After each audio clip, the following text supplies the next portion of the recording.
Здраво на сите и добре дојдовте на мојот канал за Харуки Мураками, јапонскиот писател. Веќе имам зборувано на каналот.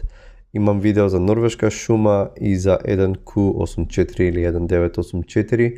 Мислам дека за тие два романи. Норвешка шума беше првиот роман што го прочитав од Мураками. Се сеќавам дека тогаш го земав да го читам романот не толку затоа што ми беше познат Мураками, туку затоа што ме привлече насловот на романот, токму поради песната од Beatles, Norwegian Wood. Го прочитав, ми се допадна и до ден денес сметам дека тоа е најдобриот роман што го напишал Мураками и нема да го надмине, иако многу луѓе нема да се сложат со тоа. Па во меѓувреме прочитав подоцна, не знам, некои си 7-8 негови романи, раскази до сега немам читано негови. Меѓутоа последниот роман што го прочитав, затоа што убеден сум дека кај Мураками има некој квалитет во неговото пишување што не можам да го објаснам точно што е.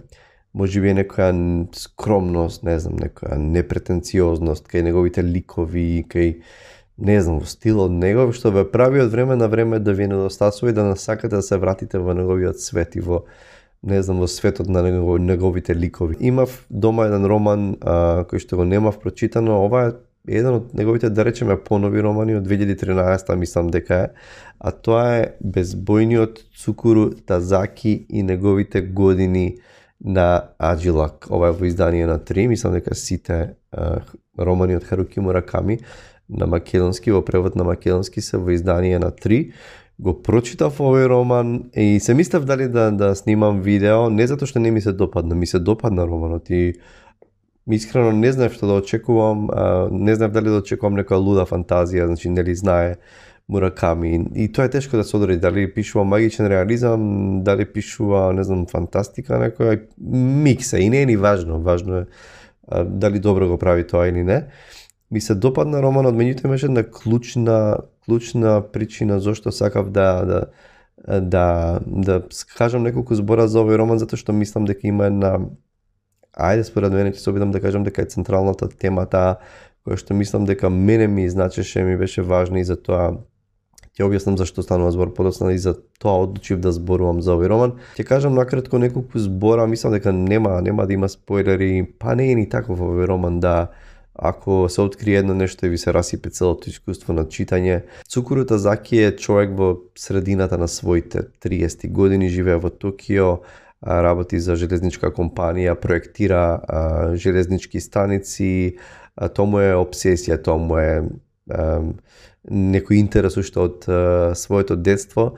Меѓутоа, романот почнува со тоа што ни кажува дека кога доаѓа во Токио да студира од малку помал град, во втората година од студиите паѓа во една состојба на тотална безнадежност поради нешто што ќе му се случи и е речиси на работа да си го одземе животот, значи нема никаков интерес за ништо и така живее во таа состојба на очајание со месеци и романот почнува со тоа што ни објаснува што се случило, како дошло до тоа да Цукуру Тазаки падне во таква состојба и навраќа романот на средношколските денови каде што тоа е дел од една група на млади луѓе, негови другари и другарки, кој што е толку една многу цврсто сврзана група на млади луѓе, средношколци кои што ги врзуваат од длабоко пријателство, заеднички интереси, волонтирање и така натаму. Меѓутоа, оно што е интересно што сите тие две девојки и две момчиња и заедно со Цукуру Тазаки го прават тоа друштво, тесно друштво од 5 млади луѓе.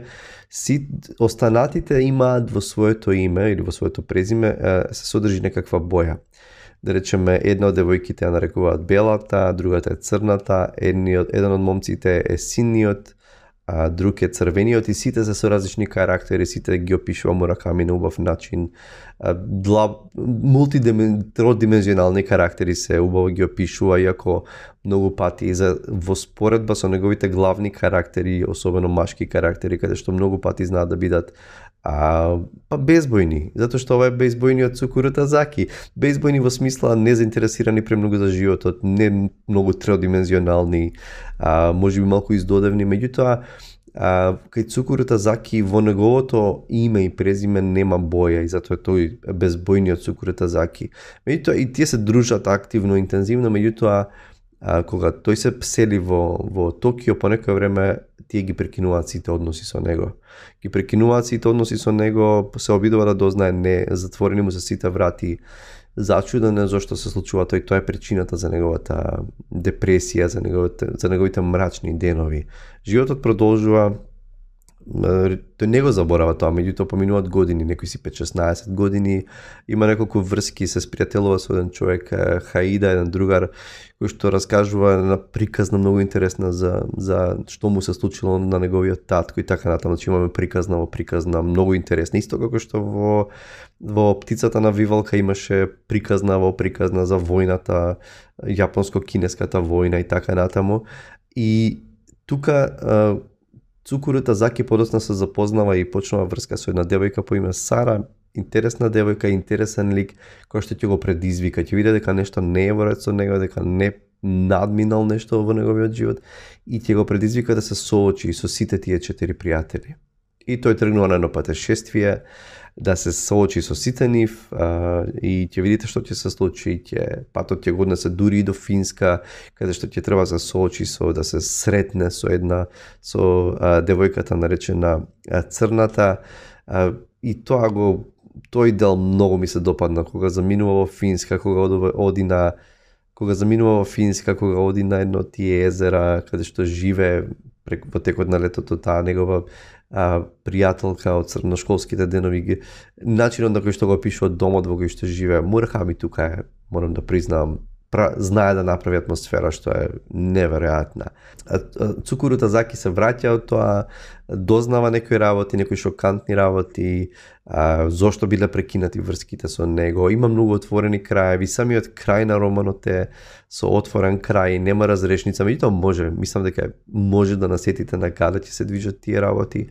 Значи, ова е во главни црти структурата, едно што се случува во романот и имам многу повеќе од ова што ви го кажав и ова не се спойлери, ова може да го прочитате и на крајот на книгата, на корицата. Сега да ви кажам што мислам дека е според мене клучно за овој роман и можеби што мене ми се допадна и што мене ми изборуваше и ме поттикна да не го снимам ова видео.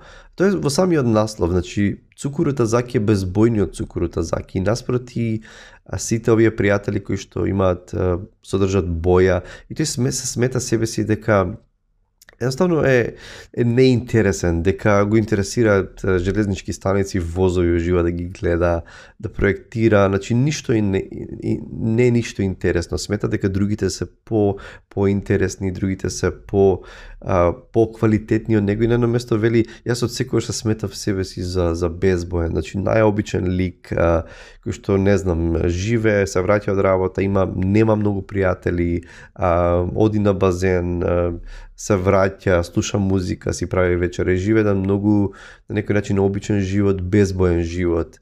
Меѓутоа, од кога ќе се сретне со овие негови пријатели, тој ќе открие дека всушност тоа не било точно, дека нивната перцепција за нив била дека тој носел баланс, тој носел рамнотежа, тој бил стабилноста на тоа пријателство и сите за него имале многу повисоко мислење отколку што тој мислел дека имаат за него.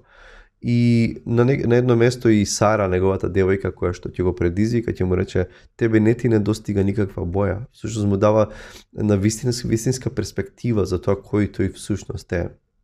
И тоа менува перцепцијата и мислам дека ми се допадна што прави тука Мураками. Да, има кога ќе се сретне со сите тие поранешни пријатели, ни го прикажува нивниот живот, што прават во животот и така натаму и се тоа интересно, сите тие приказни се интересни. Меѓутоа, неприказната или безбојноста на сепак на Цукуру Тазаки мене најмногу ме интересираше. Неговата перспектива, како тој се доживува со овој безбоен свет, наспроти светот, обоениот, живописниот и живиот свет на другите.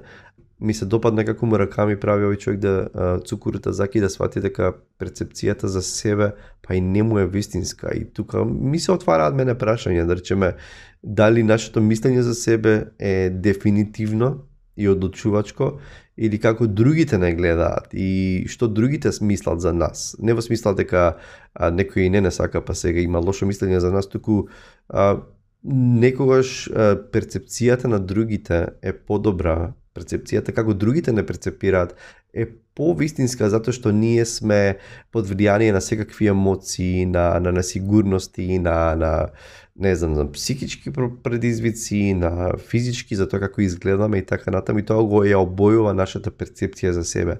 И тоа некојаш другите може да ни го дадат тоа многу пореално. Ова е роман кој што е реалистичен, значи нема тука некакви нема навлегувања големи во светот на фантазијата и така натаму. Меѓутоа, интересно е што навлегува си игра Мураками со поле во областа на сонот. Тоа ова не е прв роман кој што си игра со тоа, каде што ние не знаеме дали оно што се случило во сонот вистински се случило или не се случило и не можеме да дознаеме, значи тоа е оставено на читателот да го открие. Меѓутоа, за крај исто така би рекол, би прочитал уште една реченица од овој роман, каде што пишува а за да ја стопи таа замрзната грудка, му беше потребна нечија туѓа топлина.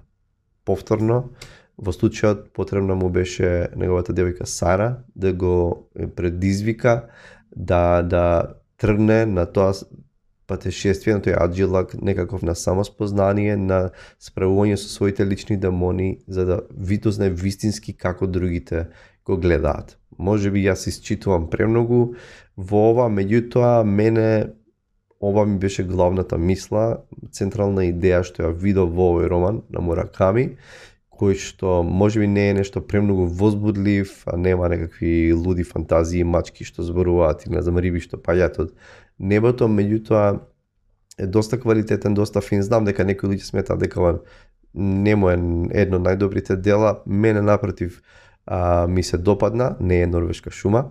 Би рекол вака, ако сте фанови на Мураками, сте ги прочитале повеќето негови книги, тоа треба да го прочитате овој роман и видете, споредете дали ви се допаѓа многу помалку од другите или ви се допаѓа, можеби ќе ви стане омилен роман. Ако не сте фанови на Мураками, сепак мислам дека вреди да го прочитате. Јас уживав, ми се допадна овој роман, не е тежок за читање, добар е. Немам што повеќе да кажам за овој роман, сакав само таа централна идеја да ја извлечам, да ја потенцирам. Чувајте се гледаме со наредно видео, наскоро следува неколку совети за пишувањето од Мураками, од неговата книга The Novelist as a Profession или Vocation, која што ја читам во моментов и се радувам и на тоа видео. Чувајте се и се гледаме наскоро. Чао!